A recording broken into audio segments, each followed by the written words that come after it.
Hello বন্ধুরা, আমি সুজয়। তো ওয়েলকাম ব্যাক টু প্রয়াস স্টেপটুকুল চ্যানেলে। এখানেও মিলে আমি নাম্বার সিস্টেমের 10টা কোশ্চেন ডিসকাশন করব। কোশ্চেনগুলো খুব ভালো, খুব ইম্পর্টেন্ট তোমাদের আপকামিং এক্সামগুলোর জন্য।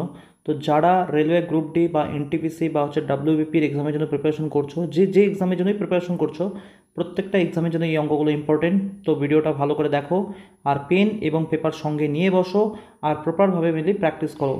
আর তোমাদের কাছে আবার একই অনুরোধ থাকবে, যদি এই ভিডিওগুলো আমরা সম্পূর্ণ দেখি তাহলেই ভিডিওগুলো দেখা শুরু করো।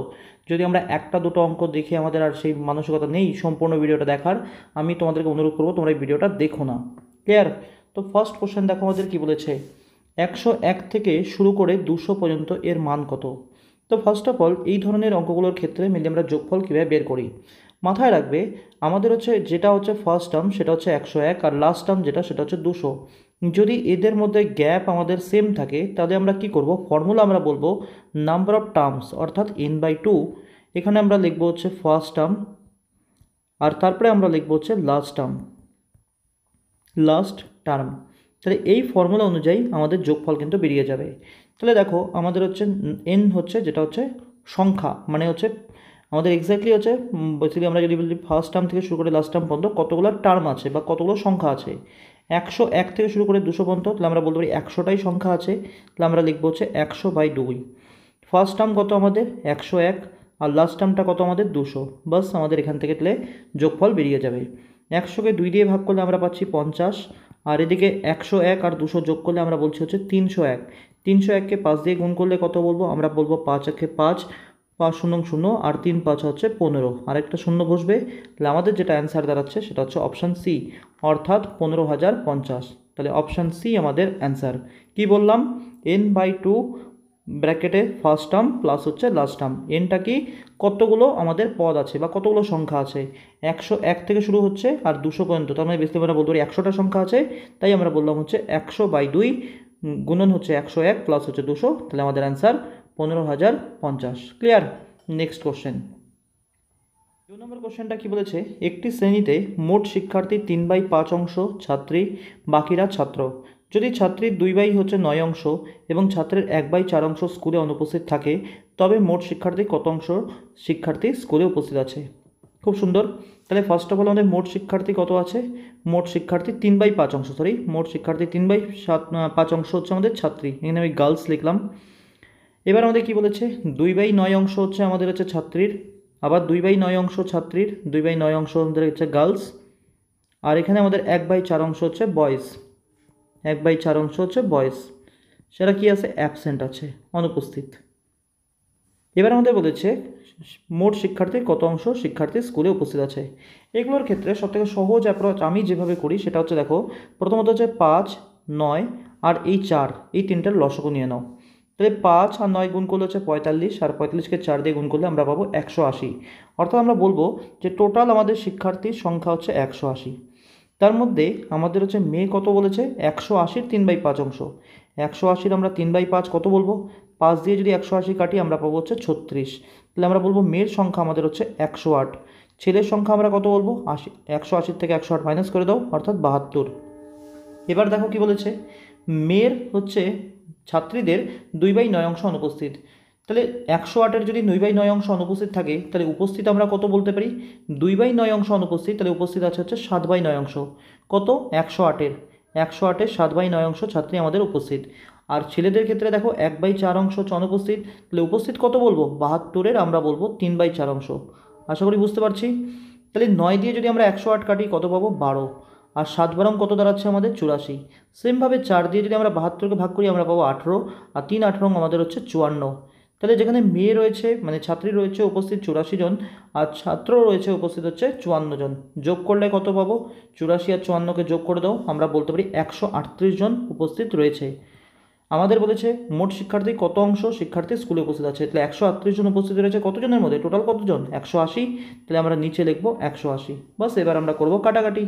যদি আমরা 2 দিয়ে কাটি আমরা পাবো হচ্ছে 69, 2 দিয়ে কাটলে আমরা পাবো 90, 3 দিয়ে কাটলে আমরা পাবো হচ্ছে 23, তো 3 দিয়ে কাটলে আমরা পাবো 30। তাহলে আমাদের যেটা অ্যান্সার সেটা হচ্ছে 23/30।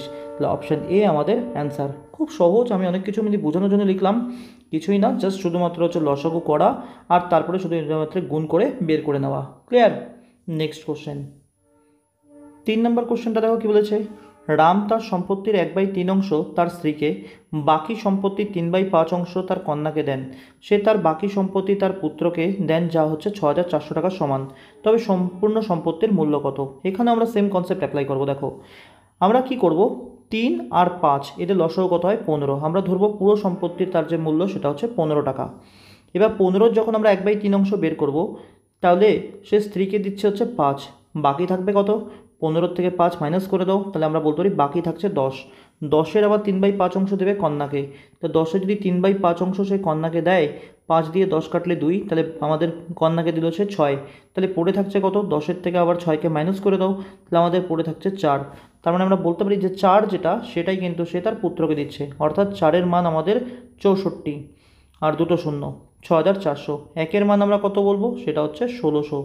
আমাদের বের করতে হচ্ছে তবে সম্পূর্ণ সম্পত্তির মূল্য কত? 15। তাহলে আমরা 15-র মান বের করব। 15 সমান সমান কত বলবো? 1600 গুণন হচ্ছে 15। 15 আর 16 গুণ করলে আমরা পাবো 240, আর তার পেছনে হচ্ছে দুটো শূন্য, অর্থাৎ 24,000 টাকা। তাহলে আমাদের যেটা অ্যান্সার সেটা হচ্ছে অপশান সি। আশা করি ক্লিয়ার। Next question. 4 নম্বর কোশ্চেনটা বলেছে পরস্পর দুটি মৌলিক সংখ্যার গুণফল 117 হলে সংখ্যা দুটি লসাগু কত? পরস্পর দুটি মৌলিক সংখ্যা, মনে করো একটা মৌলিক সংখ্যা 3, মানে একটা সংখ্যা 3 আর একটা সংখ্যা হচ্ছে 4। তো 3 হচ্ছে মৌলিক সংখ্যা, কিন্তু 4 তো মৌলিক সংখ্যা নয়, কিন্তু এরা হচ্ছে পরস্পর মৌলিক। তাহলে এদের যদি আমরা লসাগু বলি, এদের কিন্তু আমরা লসাগু বলবো এদের গুণফলটাই। এদের গুণফল কত? 12, আর এই গুণফলটাই এদের লসাগু। তাহলে আমাদের এই কোশ্চেনটার উপর বেস করে দেখো, মানে এই কনসেপ্টের বেস করে কোশ্চেনটা, পরস্পর দুটি মৌলিক সংখ্যার আমাদের হচ্ছে বলেছে গুণফল হচ্ছে 117, তাহলে লসাগু কত হবে? এদের গুণফলটাই হবে আমাদের লসাগু। আমাদের যেটা অ্যান্সার সেটা হচ্ছে অপশান এ। আশা করি ক্লিয়ার। Next question. 5 নম্বর কোশ্চেনটা খুব সুন্দর একটা কোশ্চেন, দেখো খুব ভালোভাবে বোঝার চেষ্টা করতে হবে। এটা আমাদের বলেছে প্রগতিটির হচ্ছে 507তম পদ পর্যন্ত যোগ করলে যোগফল কত হবে?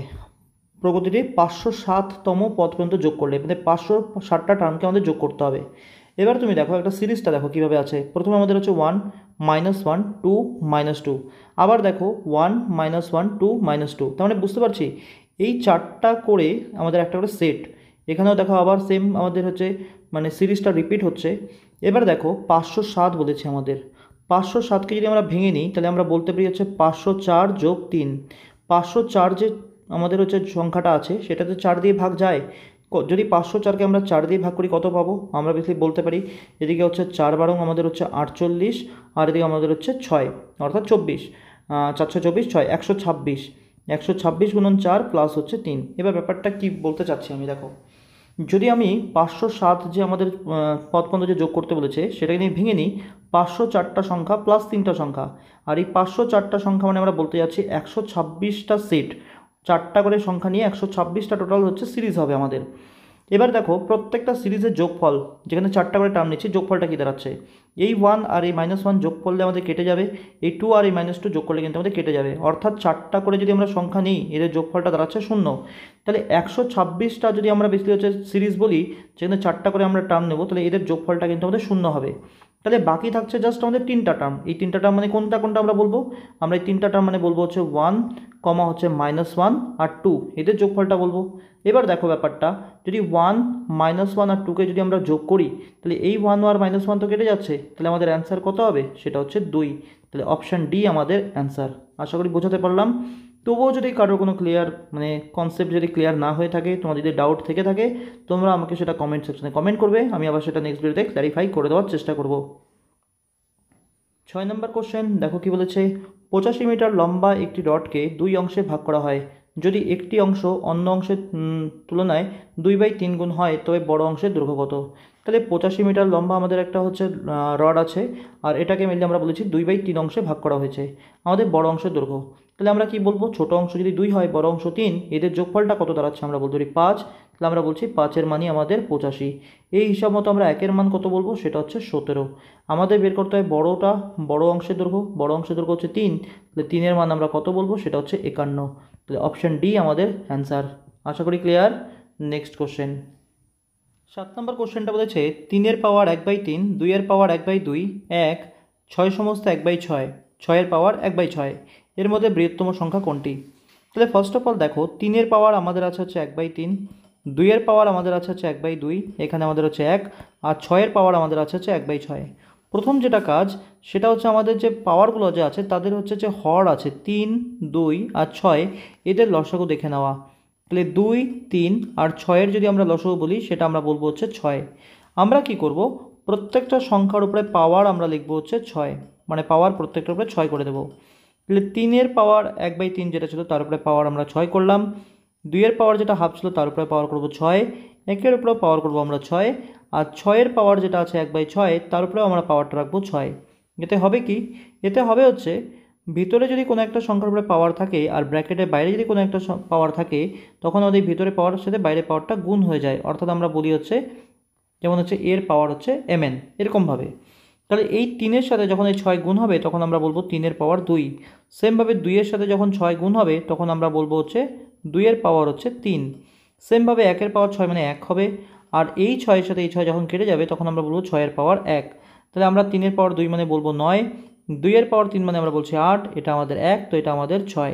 তাহলে আমরা ক্লিয়ারলি বলতে পারি এখানে বড় সংখ্যা আমাদের 9, আর এই 9 এলো কিন্তু 3-এর পাওয়ার 1/3 থেকে। আমাদের বৃহত্তম সংখ্যা কত? অপশান ডি আমাদের অ্যান্সার।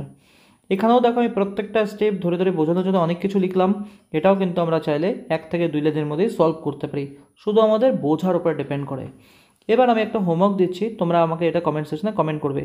আমি বললাম হচ্ছে 2-এর পাওয়ার হচ্ছে হাফ, 3-এর পাওয়ার আমাদের হচ্ছে 1/4, 4-এর পাওয়ার আমি বললাম হচ্ছে 1/6, আর এখানে মনে করো আমি 5-এর পাওয়ার বললাম হচ্ছে 5-এর পাওয়ার বললাম আমি 1/3। তাহলে এদের মধ্যে বৃহত্তম সংখ্যা কোনটি, তোমরা আমাকে কমেন্ট সেকশনে কমেন্ট করবে। তাহলে এটা কিন্তু আমাদের হোমওয়ার্ক থাকলো। ক্লিয়ার? নেক্সট কোশ্চেন, 8 নম্বর কোশ্চেন দেখো কি বলেছে, √3 প্লাস হচ্ছে √2 বাই হচ্ছে √3 মাইনাস হচ্ছে √2 এর বর্গমূল নির্ণয় করো। এখানে একটু কনসেপ্ট আমরা প্রথমে ক্লিয়ার করে দিই। দেখো প্রথমত যদি আমরা দেখি √a প্লাস হচ্ছে √b, নিচে আমাদের আছে হচ্ছে √a মাইনাস হচ্ছে √b। তো এটাকে বেশি আমরা বলি হচ্ছে করণী। আর করণী যখন আমাদের নিরসন করতে হয়, নিচে আমাদের যে সংখ্যাটা থাকবে অর্থাৎ হরে যে সংখ্যাটা আছে তার অপোজিটটা দিয়ে আমরা গুণ করব, অর্থাৎ √a মাইনাস √b যদি থাকে আমরা গুণ করব হচ্ছে √a প্লাস √b দিয়ে। এখানেও আমাদের √a প্লাস √b হয়ে যাবে। তাহলে এখানে বেশি আমাদের কি দাঁড়াবে, এটা আমাদের বলতে পারি হচ্ছে a মাইনাস বি ইন্টু হচ্ছে a প্লাস বি, অর্থাৎ নিচে আমরা বলবো হচ্ছে √a তার উপরে স্কোয়ার মাইনাস হচ্ছে √b তার উপরে স্কোয়ার, আর উপরে আমরা কি পাচ্ছি, এটা আমরা বলতে পারি হচ্ছে √a প্লাস √b আবার ইন্টু হচ্ছে √a প্লাস √b, অর্থাৎ √a প্লাস √b এই পুরোটার উপরে কিন্তু আমাদের হোল স্কোয়ার হয়ে যাচ্ছে। এবার দেখো √a এর উপরে স্কোয়ার করলে আমরা পাবো হচ্ছে a, আর √b স্কোয়ার উপরে হলে আমরা পাবো হচ্ছে b, আর উপরে আমরা কি পাচ্ছি √a প্লাস √b তার উপরে হোল স্কোয়ার। এবার এই কনসেপ্টটাই আমরা অ্যাপ্লাই করে এই অঙ্কটাকে সলভ করার চেষ্টা করি। দেখো আমি যদি পুরোটা না করি আমি কি করব, √3 প্লাস √2, এখানে √3 মাইনাস √2 আমরা গুণ করব কত দিয়ে, √3 প্লাস √2 দিয়ে। তাহলে নিচে আমরা কত পাবো, √3 উপরে স্কোয়ার যেটা আমাদের হবে 3, আর √2 উপরে স্কোয়ার করলে আমরা পাবো 2, তাহলে আমরা নিচে পাচ্ছি 3 মাইনাস 2। উপরে আমরা কত পাবো, √3 প্লাস √2 ইন্টু হচ্ছে √3 প্লাস √2, অর্থাৎ √3 প্লাস √2 তার উপরে হোল স্কোয়ার। 3-এর থেকে 2 বিয়োগ করলে 1, তাহলে আমরা এক্স্যাক্টলি যেটা পাচ্ছি সেটা হচ্ছে √3 প্লাস √2 তার উপরে হোল স্কোয়ার। আমাদের বের করতে কি বলেছে, বর্গমূল করতে হবে, অর্থাৎ এটার বর্গমূল হবে, আর এটার বর্গমূল করলে আমরা কত পাবো, √3 প্লাস √2, এটাই আমাদের অ্যান্সার। এবার তাহলে আমাদের কোনটা অ্যান্সার দাঁড়াবে, সেটা হচ্ছে অপশান এ, অপশান এ আমাদের অ্যান্সার।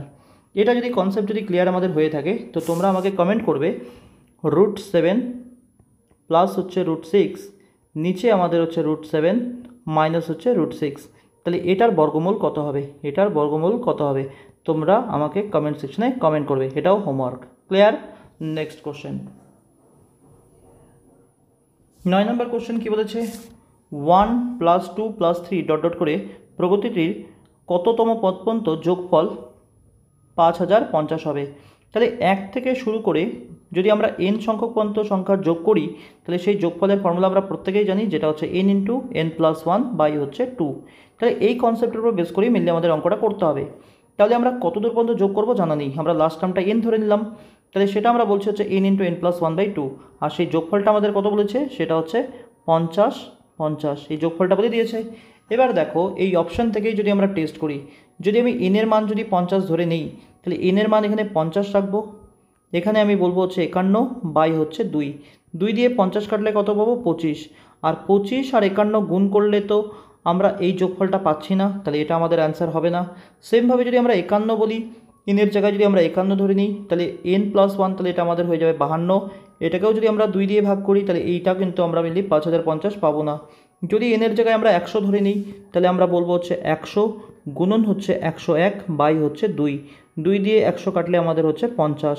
করো গুণ, 5 দিয়ে 101কে গুণ করলে আমরা পাচ্ছি 505 আর একটা 0।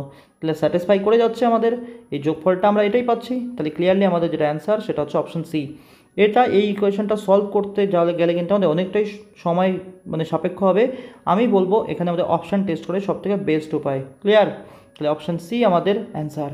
নেক্সট কোশ্চেন, 10 নম্বর কোশ্চেনটা বলেছে 225 এবং 226 এর বর্গের পার্থক্য কত? তাহলে 226 যে সংখ্যাটা আছে এর উপরে বর্গ, আর 225 যে সংখ্যাটা আছে তার উপরে বর্গ করলে এদের মধ্যে পার্থক্য কত হবে? তাহলে ক্লিয়ারলি আমরা দেখতেই পারছি এটা আমাদের a স্কোয়ার মাইনাস বি স্কোয়ারের ফর্মুলা আমরা অ্যাপ্লাই করতে পারি, যেটা আমরা বলি হচ্ছে a প্লাস বি ইন্টু হচ্ছে a মাইনাস বি। এই ফর্মুলা তো আশা করি আমরা প্রত্যেকেই জানি। তাহলে এখানে যদি এটা আমরা অ্যাপ্লাই করি, তাহলে আমরা বলবো হচ্ছে a আমাদের হচ্ছে 226 আর b আমাদের হচ্ছে 225, তাহলে a প্লাস বি, আবার আমরা লিখবো হচ্ছে a মাইনাস বি, 226 মাইনাস হচ্ছে আমাদের 225। 226 আর 225 যোগ করলে আমরা পাবো হচ্ছে 451 গুণ 226 থেকে 225 মাইনাস করলে আমরা পাবো 1। তাহলে আমাদের যেটা অ্যান্সার সেটা হচ্ছে 451। তাহলে অপশান সি আমাদের অ্যান্সার। তোমাদের জন্য আমি একটা হোমওয়ার্ক দিচ্ছি, তোমরা আমাকে কমেন্ট সেকশনে কমেন্ট করবে 336 এবং 335 এদের মধ্যে বর্গের পার্থক্য কত হবে। তোমরা আমাকে কমেন্ট সেকশনে কমেন্ট করবে, এটাও কিন্তু আমাদের হোমওয়ার্ক। অর্থাৎ বেসিক্যালি আমি তোমাকে বলতে যাচ্ছি 336 স্কোয়ার মাইনাস হচ্ছে 335 স্কোয়ার, এদের মধ্যে পার্থক্য কত হবে। ক্লিয়ার? তো এই হচ্ছে আমাদের হচ্ছে নাম্বার সিস্টেমের হচ্ছে 10টা কোশ্চেন। আশা করি তোমাদের প্রত্যেকটা কনসেপ্টই ক্লিয়ার হয়েছে। তবুও যদি কারো কোথাও ডাউট থাকে তোমরা আমাকে সেটা কমেন্ট সেকশনে কমেন্ট করতে পারো। আর যদি মেনলি তোমাদের হচ্ছে এই ভিডিওগুলো কোনো হেল্প করে, অবশ্যই তোমরা এই ভিডিওগুলো তোমাদের বন্ধুদের মধ্যে একটু শেয়ার করো, চ্যানেলটা অবশ্যই সাবস্ক্রাইব করে রেখো, আর বেল আইকনটা কিন্তু অবশ্যই প্রেস করো। Thank you. নেক্সট ভিডিওতে আমাদের আবার দেখা হবে।